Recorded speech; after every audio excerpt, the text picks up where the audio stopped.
berada di Jalan Letjen Suprapto, tepatnya di kawasan Kemayoran, Jakarta Pusat. Bisa dilihat, ini adalah pasukan kuning dari pemerintah Provinsi DKI Jakarta yang tengah membenahi salah satu ruas jalan yang nampaknya cukup berbahaya untuk para pengendara ketika ini tidak dibenahi secara langsung. Bahkan proses perbaikannya dilakukan ketika kondisi cuaca sedang hujan. Saya akan coba mendekat, saudara. Saya sudah bersama dengan Kapus Datin Dinas Bina Marga DKI Jakarta dengan Ibu Siti Dinarweni. Bu Siti, terima kasih untuk waktunya, Bu. Ya, terima kasih. Bu, sebelum kita eksplorasi proses perbaikan jalan, pertanyaan mendasarnya, Bu, dan kita tahu juga bahwa ada sejumlah titik di ibu kota DKI Jakarta yang seharusnya menjadi barometer jalan nasional, tetapi banyak yang rusak. Faktornya apa, Bu? Penyebabnya apa? Ya, memang fenomena kerusakan jalan ini kan kita tahu bahwa cuaca masih belum menentu, intensitas curah hujan juga masih tinggi. Nah, adanya potensi genangan yang dalam waktu yang lama itu mengakibatkan pengaruh terhadap lapisan aspal. Beban kendaraan yang melintas itu juga ikut berpengaruh terhadap daya rekat dari aspal sendiri. Artinya kendaraan bervariasi, tidak hanya mobil, tapi kendaraan besar mungkin ya? Ya, itu berpengaruh pada justru kondisi itu aspal. kendaraan yang melebihi kapasitas terutama. Nah, itu berpengaruh sehingga akan mempercepat kerusakan jalan itu. Pertanyaan selanjutnya, upaya, Bu, dari Dinas Bina Marga untuk betul-betul memastikan keamanan warga, memperbaiki jalan, seperti apa? Mungkin bisa ditunjukkan? Ya, seperti ini, kita lakukan penanganan segera kerusakan jalan. Jadi, di samping kita berupaya supaya titik ini tidak makin melebar kerusakannya. Oke. Juga untuk prioritas keselamatan dari masyarakat. Bisa kita lebih mendekat, Bu, ya? Oke, ini salah satu proses perbaikan jalan yang dilakukan oleh Dinas Bina Marga DKI Jakarta. Ya, betul. Saya ingin coba bahas satu persatu, Bu. Artinya ketika ditemukan jalan rusak, ini ditandai dulu? Ya, kita tandai dulu supaya masyarakat ini kan aware pas lewat ada.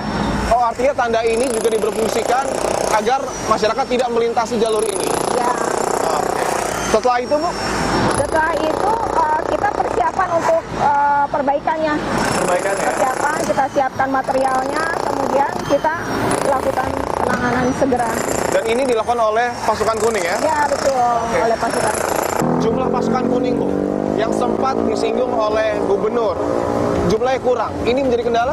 Ya, selama ini sih kita berupaya semaksimal mungkin dengan potensi yang ada, dengan sumber daya yang ada, kita berupaya semaksimal mungkin kita tangani kerusakan ini dengan secepat mungkin. Sebenarnya berapa jumlah titik jalan rusak di ibu kota? Ya, menurut catatan kami, data kami di Pusdatin, bahwa sejak tanggal 1 Januari sampai dengan 8 Februari, itu kita sudah menangani 11.228 titik. 11.280 titik. Menangani sebanyak itu, dan itu terus kita lakukan pemantauan dan kita terus lakukan perbaikan. Tapi memang sekali lagi mekanismenya memang, mohon maaf, tambal sulam seperti ini atau seperti apa? Kalau kondisi lagi seperti ini, yang kita lakukan adalah melakukan penambalan dahulu, penambalan sementara dahulu. Untuk solusi cepat mungkin, Bu, ya? Solusi cepatnya seperti itu. Ini salah satu proses untuk kemudian cutting ya, atau mungkin memblok satu titik agar nanti proses pengaspalannya berjalan rata.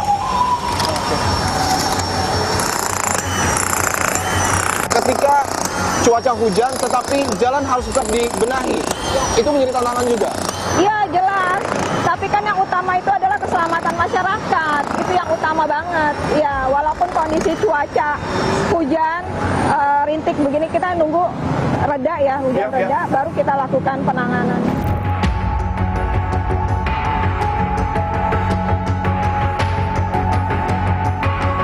Ini bisa ditunjukkan ya, ini sudah mulai bersih, Bu, ya?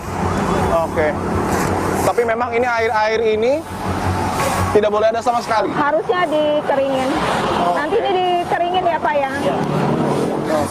Ini proses pembersihannya setelah materialnya tadi dihancurkan, yang bagian jalan rusak, kemudian dibersihkan. Setelah itu ini sedang disapu ya.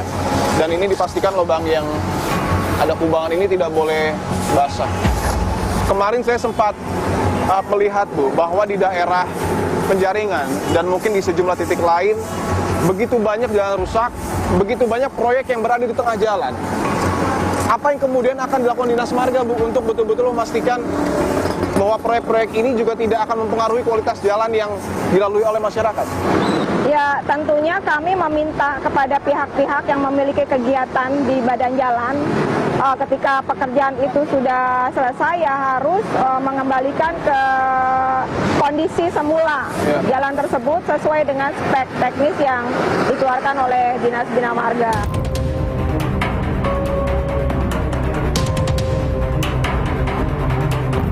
Apakah kemudian pemerintah, dalam hal ini Pemprov DKI Jakarta, baru secara masif membenahi jalan-jalan yang rusak ketika sudah timbul korban jiwa? Tidak, kita kan ini kan tugas rutin kita. Jadi pemantauan di lapangan, kemudian penanganan dengan segera kerusakan jalan ini merupakan tugas rutin dari Dinas Bina Marga. Bahwa tadi Ibu sudah menegaskan, Dinas Bina Marga DKI Jakarta sudah membenahi 11.000 titik jalan lebih sejak Januari hingga Februari 2026. Tetapi ada sejumlah dorongan juga, dan berkaca pada undang-undang, jika penyelenggara jalan ini lalai membenahi jalan dan timbul korban jiwa, masyarakat berhak menuntut. Tanggapan Ibu? Pemerintah Provinsi DKI Jakarta melalui Dinas Bina Marga telah berupaya semaksimal mungkin untuk menangani kerusakan-kerusakan jalan. Tidak hanya pada saat musim hujan saja, sebelum-sebelumnya juga kita lakukan pemantauan, kita lakukan penanganan segera kerusakan jalan, dan kita lakukan perawatan terhadap kerusakan jalan. Tidak hanya itu juga kita melakukan memasang imbauan-imbauan supaya masyarakat lebih waspada, dan juga kita tidak melakukan pembiaran. Ini kan terbukti dari aduan-aduan masyarakat yang masuk, kita dengan cepat segera melakukan penanganan atas kerusakan jalan tersebut.